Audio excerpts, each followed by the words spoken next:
Morning. Good morning, good morning. Now, are you outside or are you in the... I'm in the conservatory, but it's very sunny. Yes. Complete blue sky, not a cloud in view. Well, can't quite say that because we've got the mist. Okay, well, atmosphere. So it does. And it's very September, it's very autumn and that sort of thing. And hang on, I haven't turned my lights on. I need to turn my lights on.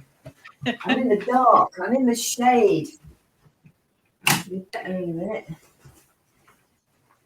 It's so bright in here that I didn't even notice. But of course, you can't see me so well without the lights on, at least a little bit. So, we've got September mist every morning. It's beautiful. I thought we had autumn. The mornings and the evenings have been that really nice kind of chill crisp. But today we have predicted temperatures like, you would expect in the height of summer. So it's all mad. Yeah. It's all mad. Well, it's all moving, isn't it? So there it is. And that's how it is. But yeah, we've only got it for about, I think it's going to be reasonably cool on Thursday.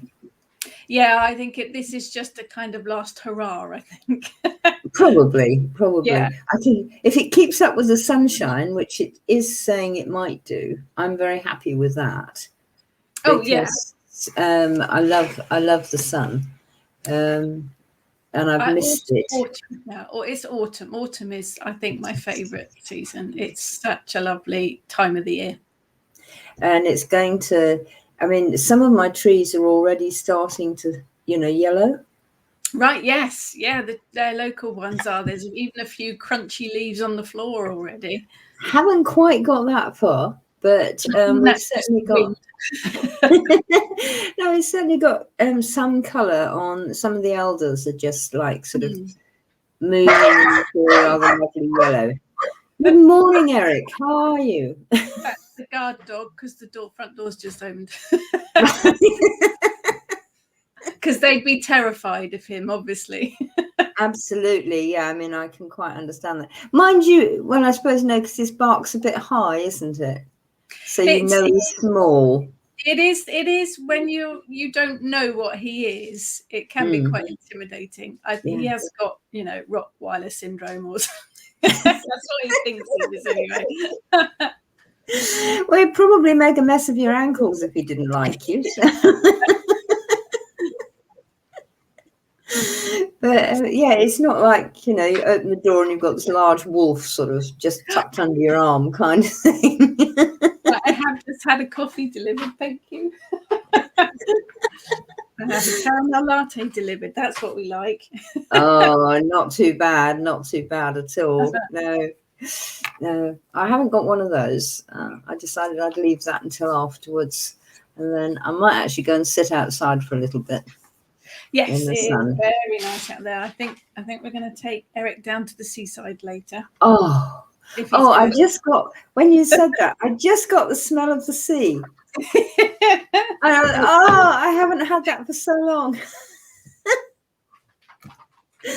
I'm looking forward to that in October when we go to Norfolk, because we are going to the beach just for a day. Yeah. And I've never seen the North Sea.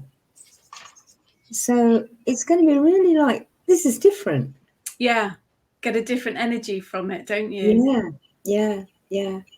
And we're going to, after we've messed about being Stone Age with Will Lord, recommended, anybody go, please, it's great fun. But after that, we're going up to Hunstanton, which is where the sea henge was found. Oh, right. Yes.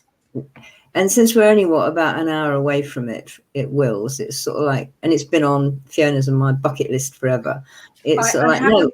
I have the book that was written about. It's in my to read pile. It does look fascinating.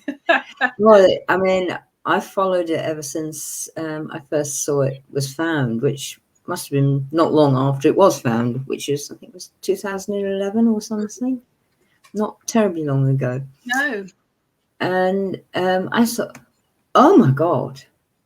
And when I saw what they'd done, like with the huge great oak pylons that make up the circle, and in the middle is this upturned oak tree. Right. And I was just, at the time I was doing stuff on oak trees and things. I think I was probably doing Trees of the Goddess or something. Right. Yes. Yep. And I went, and I was doing things about the world tree, and our world tree, which would be oak, whereas the Norse one is ash, of course, because of the different climate, different place, and that sort of thing.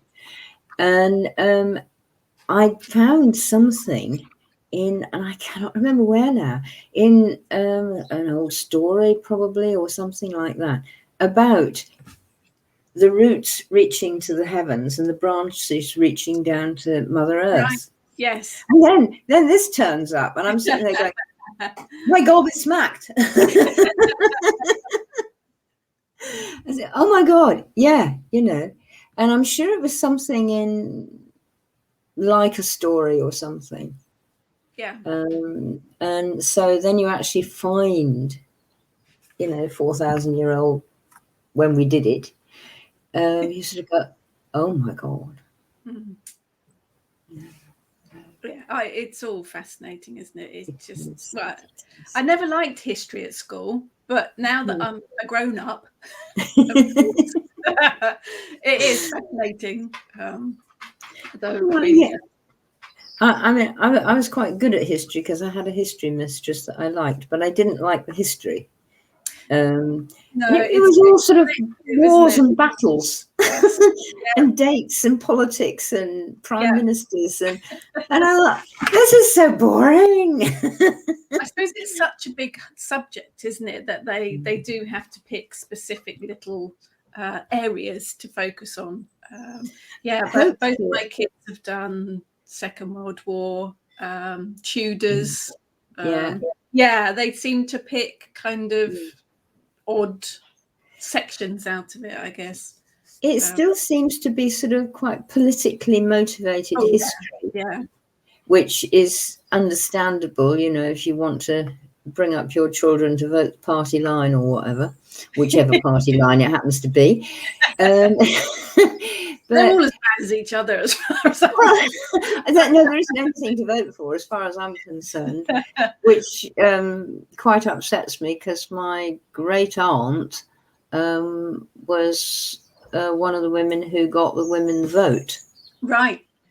And so I'm there sort of going, I'm really sorry, Aunt Ursula, but I can't vote. There is not anything to vote for, dear. I am. The only thing I can do is go down there and ruin my paper, which I have done a couple of times.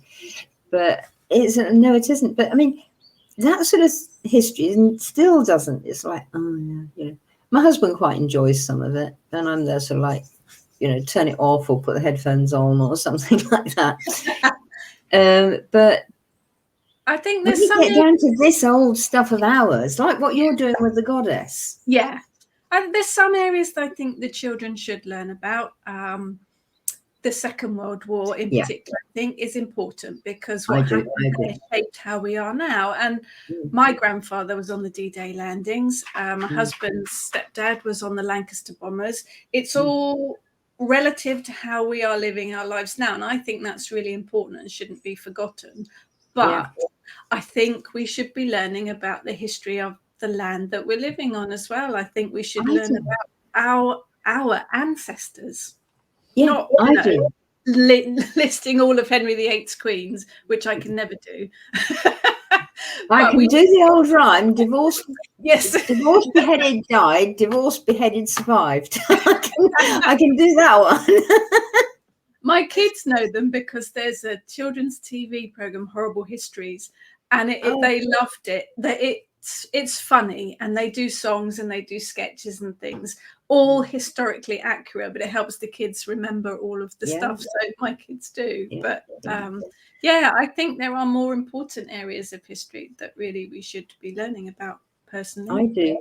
And I think when you get into things like, going over to Norfolk, I mean, we shall be right next door to Doggerland, which is now the Dogger Bank, because it sunk. Or at least you got, a hell of a lot of water come over it. And I think that's fascinating. Yeah. And that was part of the bridge. So you could actually walk from where we both are to, say, Rome or India or wherever without having to cross the sea. And that's wow. We are inundated. For the tiny little island that we are, we have such a huge variety and source of historic sites, don't we? I have no idea why they don't study all of that. It would be fascinating. Well, the kids might not find it fascinating. I don't know, but it seems important rather than learning about Henry's wives. Yeah, definitely. Yeah, or who was prime minister, or what the government was saying, and how the opposition did such and such, and sort of thing. Wake me up when it's over. Learn about the land.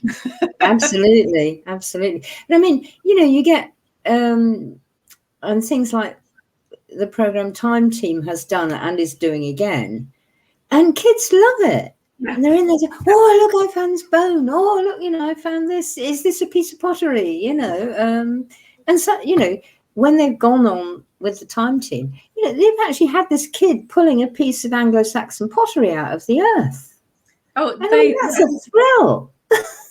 We've got Fishbourne Roman Palace near us, and we took the children there as kids quite often because they ran day events where they had reenactments, and then the kids got covered in woad tattoos and dressed up like ancient Celts or Romans, and they got them all involved in it, and it was fantastic, and they absolutely loved it. My son had so many wooden swords and shields and Roman helmets from every single time we visited a castle or an ancient thing. He's got a huge collection. He's a bit now. When I was at university learning to be a teacher, actually, and we had to go and do teaching practice, as of course I think you still do. Anyway, my last year, my third year, did a school in a little village in North Devon, and you went. I know how they do it now, but we used to get a theme because you were there for a month, right? And it's get a theme, and everything you do, try and do it around this theme. And so I chatted with the class teacher like before, which you do. You go and have a chat with them and see the kids and all that kind of thing. And he said, well, it'd be really useful if you did something around 1066. So I said, yeah, okay, we can do that. And it actually got quite fascinating. But the bit that I was thinking of was I don't like them anymore now, but at the time I liked castles. Right. And my favourite castle was Restormel down in Cornwall, which there's still quite a lot of it standing and you can really see it. And I got a lot of photographs of it. And so I said, well, how about we, the class, split class in two, and we build 2 Restormel castles out of cardboard and whatever we've got. Yeah. And okay. We managed to bring maths into that because they had to work out how big the stones were so they could draw them on the cardboard, and how big the actual area of the castle was. And they were really surprised at how big it was. Kind of things. They were trying to build this sort of little thing, and it's not way like there. And all sorts of stuff like that. And then we brought it across to I can't remember. It's either the Aztec or the Maya. There's a one of those, which is about the same time as 1066. Right. And so over here we were doing that, and over there we were doing that. Right. And they were really thrilled. They were about 10 or 11, And they were really now. It sounds fab. I enjoyed it. They enjoyed it. I might do that this afternoon. Absolutely. Perhaps I should do this as workshops for adults now. Definitely. I think you've hit on something there. It's just so like, but this is really interesting. And the teacher liked it and the kids liked it. And why can't we do stuff like that? Because then you're not even stuck in your own little island. There's not all that much about, well, there was about politics, because it's like, why did the Normans build these castles? Yeah. And since we were in North Devon, and a lot of the kids were at least half Celtic. I mean, we're a mongrel lot, but they were quite a Celtic lot down there. And it was sort of like, they put them up and they painted them white. They painted them white? Yes, they did. And so what do you think you'd have felt? I said, well, big miss, wouldn't it? It'd be right up there, And you go, yes. I said, how would you feel? I said, scared. Yeah, that's why they did it. So, I was a bloody anarchist even when I was teaching 11-year-olds when I was 21. But I mean, that is actually coming out more in sort of history programs on TV. This wasn't sort of this, at last we were taken over by the Norman race who, enabled us to become properly civilized. It's now getting like, bloody Norman bastards, and which of course he was, because he was called William the Bastard. Well, and it was a title in those days, It wasn't just a nasty. And why can't we do things like that? Because I would be straight there. It's much more fun. I can't remember doing anything like that at school, to be fair, either. I don't.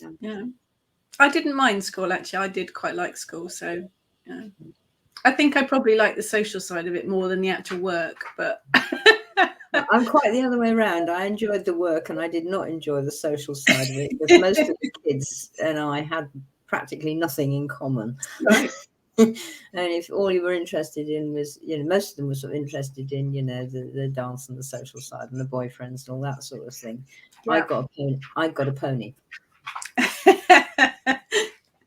You coming to the dance tonight? No, I'm going out for a ride. What? It's like, let me out of here. I enjoyed some of the work. I didn't like maths. I've never liked maths, but it's a shame, because I think I would if I was taught it now, because Paul's a mathematician, and the way he talks about it and teaches it, and used to go, and I've done some university maths and things since then, and you go, God, I never had this at school. This is actually fun. It's quite different now. That is quite different. Even just sort of doing your division or your times they've got completely different systems for doing things now. My daughter did her, oh, absolutely. My daughter did her GCEs 2 years ago, and we'd sit with the revision books for an hour after school every day, and we'd go through them. And I'm so glad they had the answers in the back of the book, because I wouldn't have had a clue otherwise. Thankfully, my son's doing his exams this coming year. He's quite happy to do his revision on his own, so I've been you're led off for that, good, because his brain power is way above mine. I'm left in the dust. But I do think that if maths, and I mean, Paul always said this, because he was a teacher too, and he was a maths teacher. And he'd also, before he went to college and all that sort of thing, he'd done all the particle physicist stuff, and so he was very good. And so he sort of took all that to school, and you can make make it fun, like with the castles kind of thing. And like, this is why this is useful in life, not sort of like learning something blank that you go, when am I ever going to use this? The teacher does make a difference, doesn't it? Really. I mean, I remember the teachers that I liked. I remember the teachers that I didn't get on. Yeah. But it does does make a difference to the learning, doesn't it? And that goes from everything. When I think not just schooling, but the other courses and learning and spiritual stuff that I've done. If someone's just standing there reading stuff at me, then I'm not going to take it in. But if I'm being involved, or if it's got a bit of interaction with it, you're going to pick up on stuff more, aren't you? You are. And if somebody sort of shows you how it can be useful to you. Yeah. You know, like arithmetic is actually handy, because then you can work out whether the bloke's giving you the right change. Is it a motivation? Although I'm not sure we'll be getting much change going forward in the future. We don't know. No, money's probably a thing of the past almost, isn't it? It is almost, But even so, you know, there's all sorts of things you can say that, you know, this is actually useful to you. You know, you need to know I'm this. probably never going to use algebra, but I don't live the sort of life. You don't live the sort of life you need algebra, really. I can't imagine where I'd ever use that. But yeah, that's basic stuff. And I wish they would teach things like bank accounts and paying bills and overdrafts and stuff like that to kids. That would be useful, far more useful than algebra. But well, I must admit, I mean, I don't know whether you had this with pocket money, but I sort of got it with pocket money from the start. Sort of like, you know, well, you're doing, you know, you've got this much. Dad, you know, I want a new so and so or something, and sort of like, well, how much pocket money have you got? Have you saved any up? Yes. How much is whatever it is you want? So how many weeks pocket money is that? And are you willing to go without sweets in order to have the new whatever it was you wanted, sort of thing? So I got an awful lot of it that way. Yes. I did. Yeah. If you wanted it, you had to save for it. Yeah. Which I was really rubbish at. I still am. But yeah, we've done the same. We've done the same with their kids. They both had, you know, they have allowances, and you have to cover this, that, and the other with it. And if you haven't got it, then you have to save up for it or earn it. Is another thing, you know. Chores. That was the other thing. Yeah. So I mean, it sort of got me into things like looking after my uncle's chickens. And you know, and I would get extra for that, and I would go and get the milk from the farm every night, and I'd bring the cows home for them in the evening after school, and you got extra money, you know, you got another shilling. I mean, it was only about a shilling in those days, but a shilling was quite worthwhile in those days. And but you got extra for going and doing things, or you know, Mrs. So-and-so wanted some help with such and such, and, you know, she'd give you a shilling for that. So you could actually start working out about this exchange thing. Yeah. Well, it's experiences, isn't it? It's teaching you about life. And I think that is the culture today. Quite a lot of it seems to want instant. I want this now, and I want it right in front of me, and I don't want to have to work for it. And that goes again across the board for everything. And I'm including spiritual stuff in this as well. Everything takes work, effort, and experience. Absolutely, it does. These want things instantly, and it doesn't work like that. And the other one I get, which you probably get a bit too, you know, I mean, usually you try and sort of like, whoa, go away then if you like that, is sort of like, oh, but you know, you can make me able to see with my third eye or something. No. Give me 10 minutes. No, I mean, the temptation to turn them into a toad at that point comes on quite strong, except the fact that I like toads, so I don't. Well, that would be cool with a toad, But it's like, no, you know, and I don't like that. And also, you know, they don't think that your time and your effort and your work of learning all this stuff for probably most of your life is worth anything. Oh, do you know, that's the bit I hate the most, is setting prices for things. I find that probably one of the most difficult things to do, because you do, don't you? You have to value your own time, your own effort, your own input, not just the stuff that the time and effort you've taken to write the course, the book, the whatever. Which takes time, guys. Yeah, but the going forward stuff as well. If you're running a course, it's going to be your time moving forward as well, isn't it? And I actually struggle really. I find that really difficult to put a price label on that. I think it's one of the most difficult things, or things I find most difficult to do. I probably undersell myself all the time. And it is hard work. I've got better at it. I'm finding it. I'm still feeling my way with it with the webinars, because I'm used to it with the one-to-one courses, or the group courses where I've got physical people around and that sort of thing. Yeah. I'm fine with the ordinary online courses. I can do that. It's just valuing a webinar is still hard. And so I still go around keeping on looking at everybody else, whether they're doing spiritual stuff or whether it's sort of writing or wildlife or whatever. I go around looking at them. What are you doing? How are you doing this? Yeah. Because some of the prices are wildly different, though, aren't they? They do range from, oh, that's really cheap, to whoa. Yeah, they do. And I find that very difficult too. And I mean, there's things like, oh, you've just got 3 hours work for £5 is sort of like, pardon?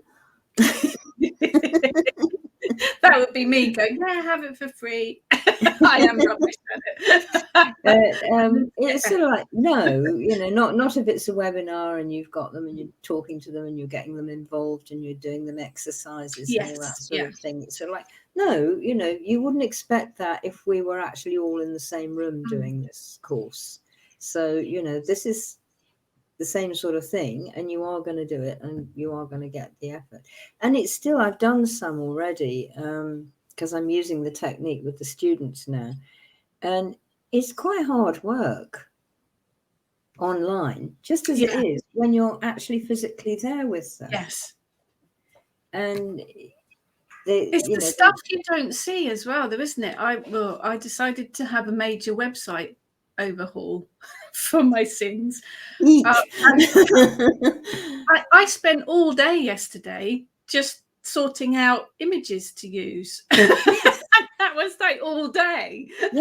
I've got a basic skeleton structure to start with, and that's taken me all day. So that's just setting up a web thing. It is all the hidden stuff, isn't it, that people don't see that you do behind the scenes, all the research and all the reading and all the pulling it all together and all the little stuff that gets done behind the scene, and the extra notes that you've actually got beside you, that all the things that you have thought of, and the blank sheet of paper that you've got beside you for all the things that they think of to tell you about. No, do that. No, do that. This sort of thing. Or we're going to be doing that in there, sort of thing.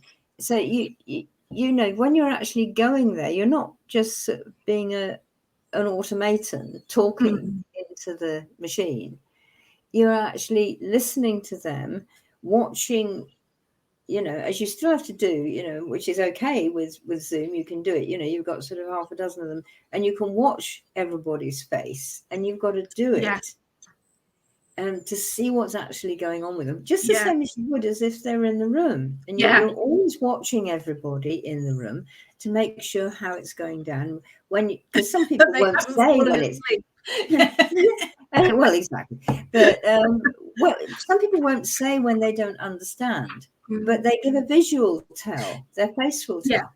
Yes. And so you've got to go around and say, Susan, what was that about? Did you get that sort of thing? Or shall we go over that again, Susan? And you're still doing that on webinars. Yeah.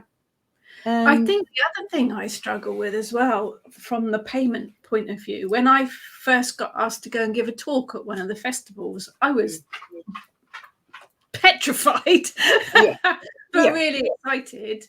But I ended up driving for an hour and a half to get there, paying for parking, doing the talk for an hour, and then driving for an hour and a half home for nothing. No. I think a lot of people don't realise that there are a lot of speakers at these festivals and events that don't actually get paid at all. Some of them do pay travel expenses. But I think I thought then, and I still think now, I'm not well known enough, so I just do it free. I don't deserve money, you know. You are well known enough. Shut up, you're a woman. Yes, you can. But I am starting to have to think about it now, because I am, and thank you to everyone that invites me, but I am getting invited to things further afield now. So it might be a 4-hour drive away, which means I'm not going to drive there and back. So I need to stay over. So I am starting now to say that'd be brilliant, but I will need you to cover some costs for me. And most of them are, you know, really good about it. And so they should be, because they're charging. If you charge a price for them to get people to get in the door, then guys, you do need to be paying your speakers. It is only fair. But when I first started out, I was completely oblivious to all that, and it was costing me a fortune. Yeah, I understand that. I know that. And you've got this sort of, well, you know, I'm nobody in particular, as you were just saying. And hopefully you do know this now. You are somebody in particular, and you are somebody a couple of people look up to. Yeah, just a couple. Yeah, a couple, and add a 0 or 3 on the end. Yeah.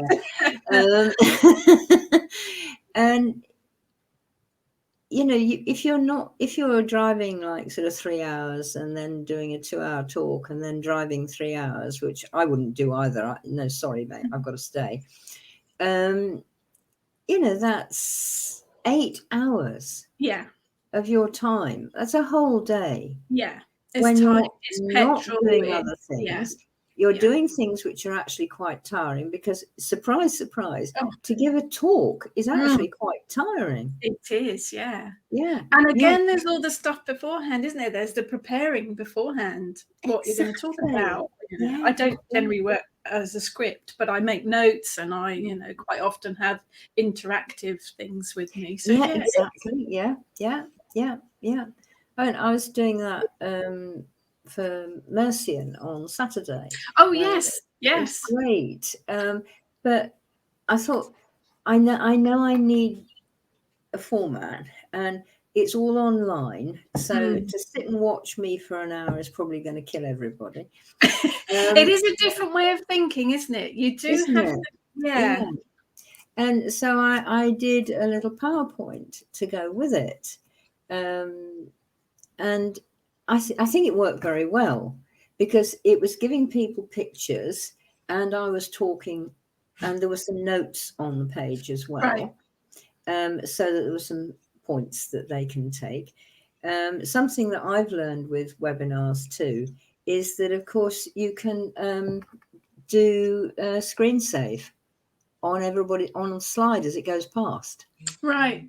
So, and I've done that on a couple of the wildlife ones, and they've had really good slide. And I can't write all that out. So you go, quick, print screen. And you got it.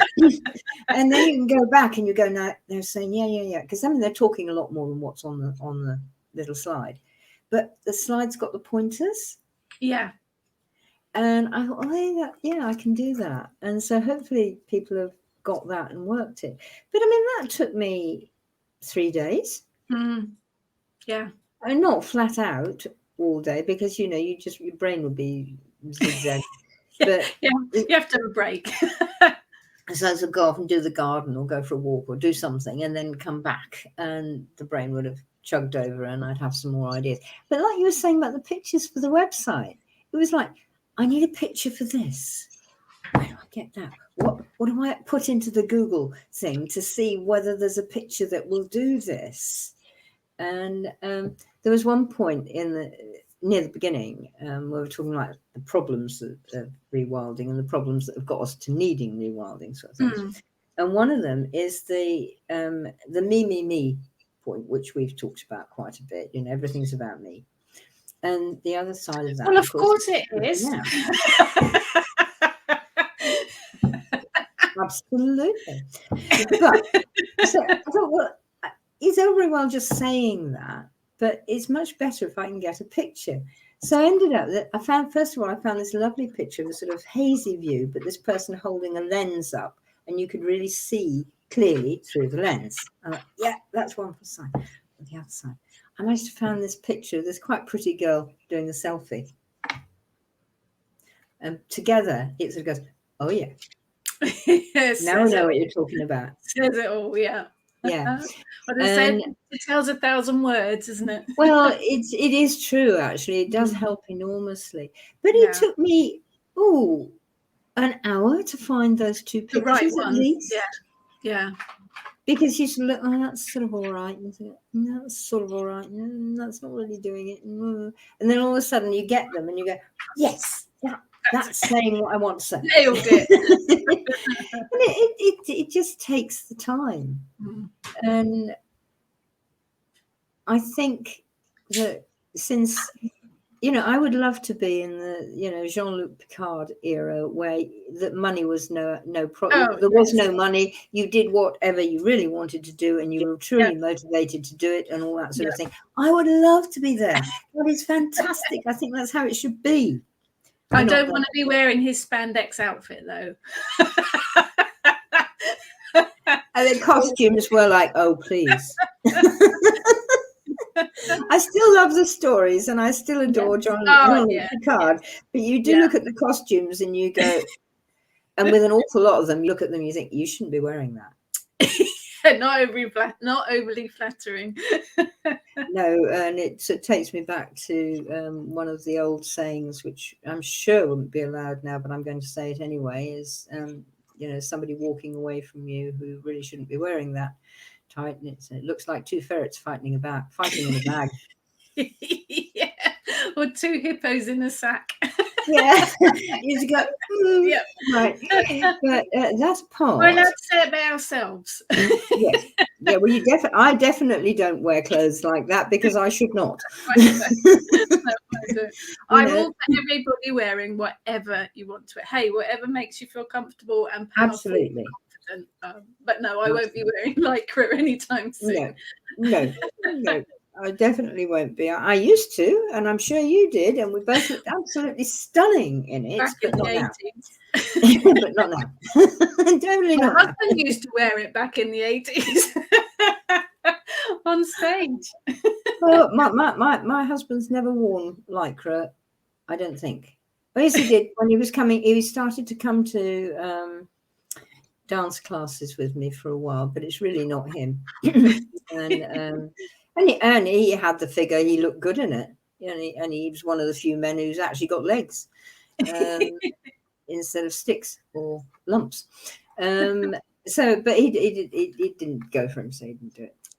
But that sort of thing. But no, we're not in that Jean-Luc Picard era. I've got to pay rent. I've got to pay council tax. I've got to pay for this. I've got to pay for that. Yeah. And people won't take a course in spirituality for me for the groceries. They just could try bartering. I don't think the council would do a swap, would they? No, you just can't get them to swap on this kind of thing. And so, we both need the money in order to pay those sort of bills that enable us to still be able to carry on writing the books or doing the courses or whatever it is that we're doing. So it's a form of exchange. Yeah. Oh, yeah, absolutely. And I quite agree with you. I mean, I've seen some courses, and particularly unfortunately in America, and you look at the prices and you sort of go, I need a second mortgage for that. Yes. And I think unfortunately Glastonbury's a bit guilty for that too. Oh, it's very guilty. You think, how many zeros? Yeah. And what am I actually getting for this? Yes. And I've got no objection to people asking me that. And I mean, my students usually do because they're fairly bright. It's sort of like, well, okay, but so what are we going to do? What am I getting? What's going to actually happen? And I explain it. And they sort of go, oh, yeah, that's fine. And so, it all works out because you are exchanging something. Yeah. And you're getting something back for your exchange. And It's that's like important artists too. too, isn't it? I see artists quite a lot saying, Oh, yes. People keep asking me to do a sketch for free. It's just, no, it's not. It's time, it's talent, it's skill. And how long do you think it took me to learn to do that sketch, which is going to take me 5 minutes? Yeah. And there's a lovely sort of Zen come Picasso-y sort of one. There's have you seen Picasso's cat? No. Oh, I'm missing out on it is something gorgeous. there. It is gorgeous. Hang on a minute. I will try and find it. Anyway, it wasn't Picasso, but it's somebody like that. And this person sort of said, well, will you do me a simple sketch of a cat? And so the person said, yes. And I can't find it. I will find it. Set it as a challenge for people to find it. Picasso's cat. Absolutely. We will to do that sort of thing. But it should be in here somewhere, which is, yes, there it is. And you'll see it in a minute. I'll share it up. Where am I? Who am I? What's my name? I don't know. Sharing. Share screen. Technology. It's so weird because I'm not quite sure what I'm doing with it. I'm never sure what I'm doing about anything. I'm fine with. Have we got it? There you go. There. That's really simple. I like that.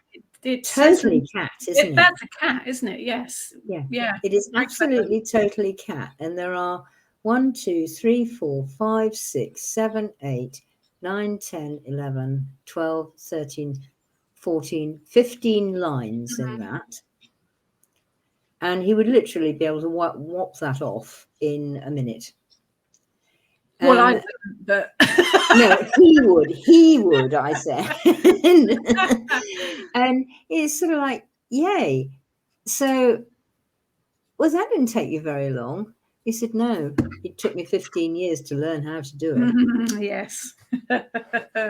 Yeah. And that's the point. Yes, I mean, as I'm sure you can. Somebody sort of says, oh, can you show me a spell for so-and-so or something? Or can you show me how to, contact your time plant or something? Which might take a bit longer. But depending on the person. But yes, you can do that. But how long did it take you to learn that? Yeah. No shortcut to experience. No, there isn't. There isn't. And so, do try and understand that you are talking to people who, even if you disagree with them, they have spent a long time learning what they do. Mm-hmm. Oh, yeah. Even after years of experience, you don't always get things right. Or, well, I know I don't. And we've talked about learning from mistakes before, haven't we? So. And we're both still learning. Oh, absolutely. I haven't stopped learning. It'd be boring. It would be boring if we didn't have anything. That sort of might pass me the gun, but no, I couldn't bear it. If things stop being new for me, then I don't want to be around. Yeah. I want new, or I want what I've got, but I want and this and that, and this tree's doing it this way. Like we were saying at the beginning, that some of the trees have already started to go yellow. This is different. So what about it? What's happening? Talk to the tree, find out more about it, etc. Whatever. But the trees, they change every year, don't they? But each year you learn something different from it, or it does it in a slightly different way, or a slightly different time, or even though it's the cycle happening again, you still learn something from it each time. It's not something that just goes round and round and round with no changes. It's continuously changing. And this happens with all of us. And I mean, I'm sure it happens with your courses, doesn't it? That, the way you taught it 5 years ago is not how you teach it today. Oh, no, we constantly update the main witchcraft course that we run, Yeah. which is the big course. Every so often I go through the whole lot, and there's a lot. I think there's 58 lessons or something like that.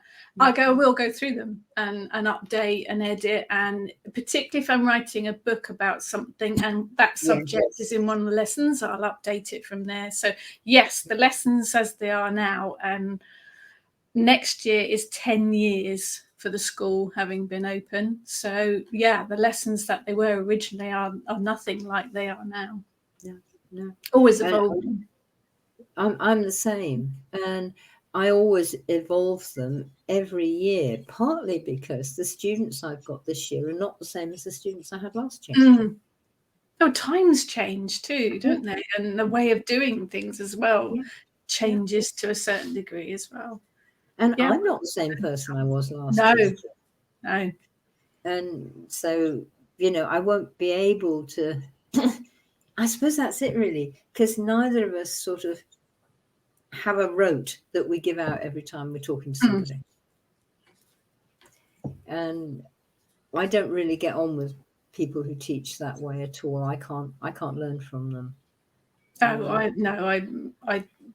I don't, even when I give a talk, I don't have a script. I will have notes, but even if I talk about the same subject, it comes out different every single time. Every time, absolutely. Yeah, particularly as an audience, because you get that interaction and different people give you different points of view or ask different questions, don't they? That makes it fun.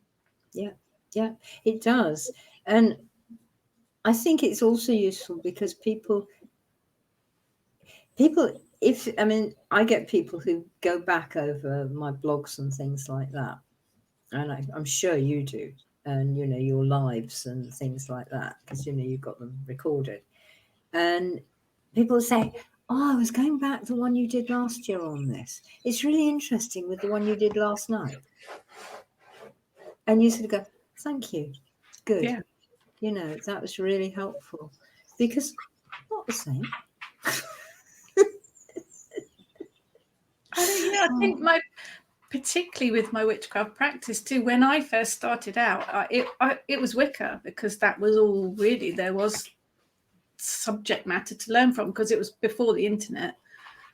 So that's where my pathway started. It isn't where it is now, although my basis started in that, and probably the basics of a lot of the stuff I do stemmed from the structure of Wicca. It's certainly not what I am now. So it's always evolving and changing, and I think that's how it should be, really. I do too, and I get so a different thing, but it is the same. I've always loved Morris dancing. I love Morris dancing. I love it. I've always loved it, even as a child. Absolutely, same here. But some of them, and I see it mostly in the Cotswold sides. They're the handkerchief guys, and they do everything exactly the same as their grandfather did 30 years ago. Right. And then I watch people like the Wicker Men at Mercia or something, or the Beltane Morris lot, or some of the sort of more wild groups, which are usually the border sides. Yeah. And they do the same dances, and they have got the same moves, because a lot of the moves are actually ritual, aren't they? They're actually there's like meaning to it. The circle both ways and coming in and making crossover, and then the up and the down, and they're all that's there. But they do it differently, and they'll do it differently next week to how they did it last week. Right. And I think, and they get, well, they don't so much now, but they used to at the beginning when they really sort of started going wild again, which was about 20 odd years ago. They got told off for it. Oh, right. They get told off for it by the I can't remember what the Morris Union lot is called. Anyway, they get told off for it by them. As elders of the institution. And, Morris dancing rebels. I like it. Oh, they were. Yeah, they really were. And a friend of mine who started one of the... That would be me. He started the Silurian, or he was part of the beginning of the Silurian side, which must be new 25 years ago. And he's written a book about it, which is very good. And they really did get, they're almost sort of shunned and not allowed to come to the union and this sort of thing, and put in the naughty corner kind of thing. And it was like, oh my God, really? And they kept going, and everything, has come through. But it's amazing, isn't it? That, there's a whole crowd of people who say you have to be exactly the same.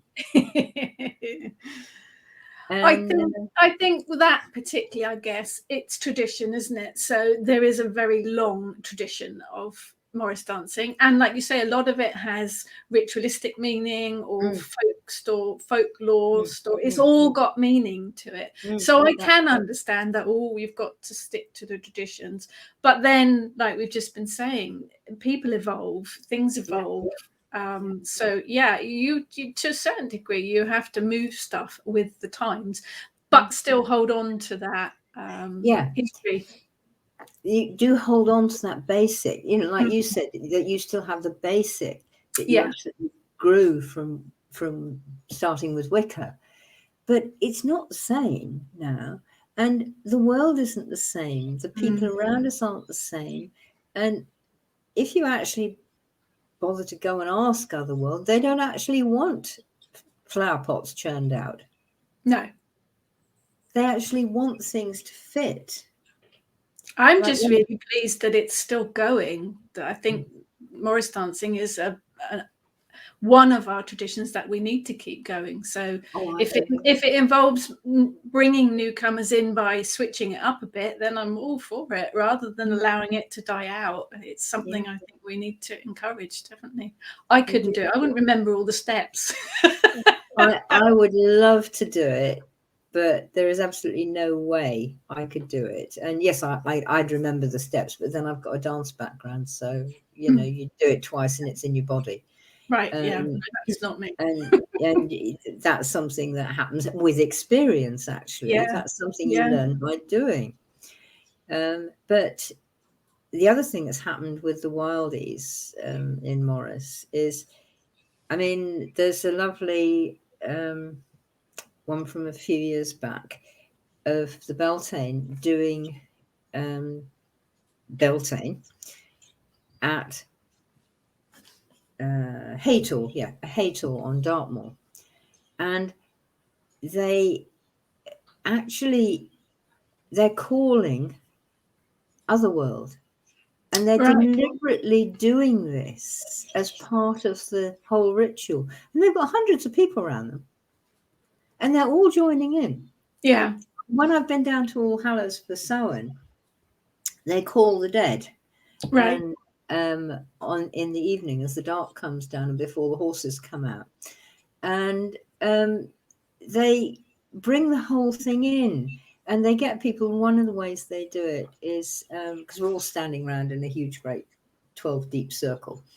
Now, just you look at the person on your left, and if it's somebody you don't know, if it isn't, look at the person on your right, and look at somebody who you don't know and say hello to them, and say, you're saying hello.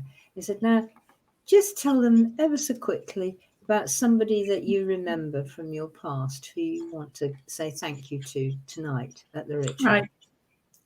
And people do it. Excellent. And it's like, that's all you need. And the people need this, I want to say thank you to Auntie Hilda kind of thing. Yeah. And I mean, I was doing it with one little, I was next to this little kid about 6, 7. And so she grabbed my hand and said, hello, I'm Sophie or whatever. And, hello, I'm Ellen. And who do you want to remember, Ellen? She says. So I said, I'm remembering my mummy. And I bless her. On my mummy. And I said, who are you remembering, Sophie? She was remembering her cat. And why not? But it was so perfect because she actually teared up. Yeah. And it was so sweet. And I was sort of holding her hand saying, that's really good, and helping her, looking. I've never seen her before in my life, never saw her again. But she's not going to forget that. And I obviously haven't forgotten it. No. And they do this. And I think the Wicker Men do it as well. and probably lots of other sides do. They bring people in and they sort of say, this is what our old folk did, and this is how and why, and it's really simple.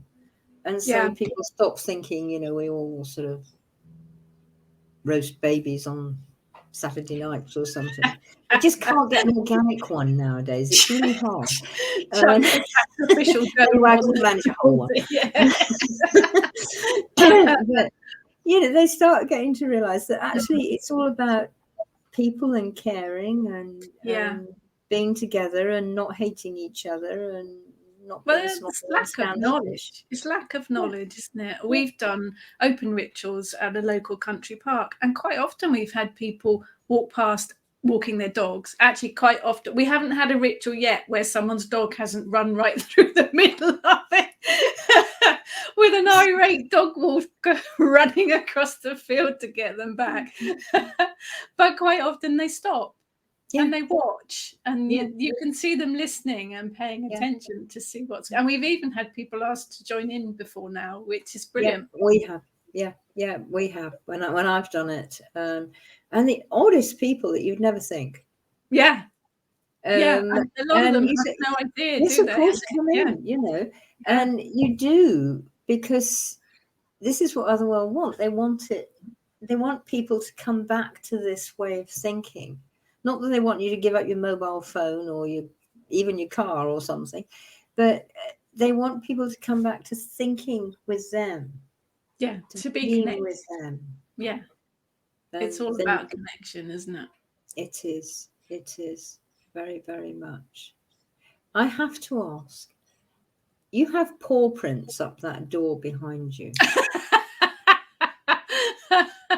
They are. It's a very, very old. I think it was painted about 20 years ago. They are stars.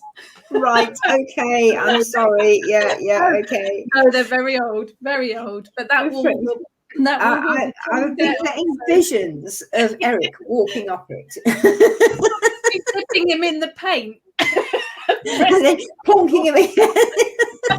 I mean, this is the modern version of cave art. Come on.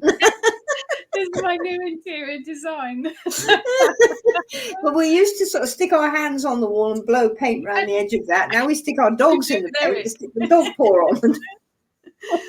That wall will actually be coming down, so it hasn't been decorated for a very long time. Well, there's absolutely no point now, is there? So no, I could not resist that. I'm sorry. I've been watching them, for an hour now, and I'm there going, I'm sure that's Eric. I love that idea, though. I absolutely love that idea. Well, do share it around, because I'm sure your son would think it was pretty crazy as well. Brilliant. Brilliant. Portsmouth cave art. That's what it is. It's Portsmouth cave art. I hate to think what Portsmouth cave art's really like. No, let's not go there. No, let's not. I think we probably best end on that. I think it was a good note to end on. Thank you, Eric. Okay, my dear. Well, thank you for everybody in a while. Thank you for that laughter. That vision. I'm not going to lose that picture of Eric for a while. Thank you, as always, for everyone for joining us. And take care. We will see you all soon. We will.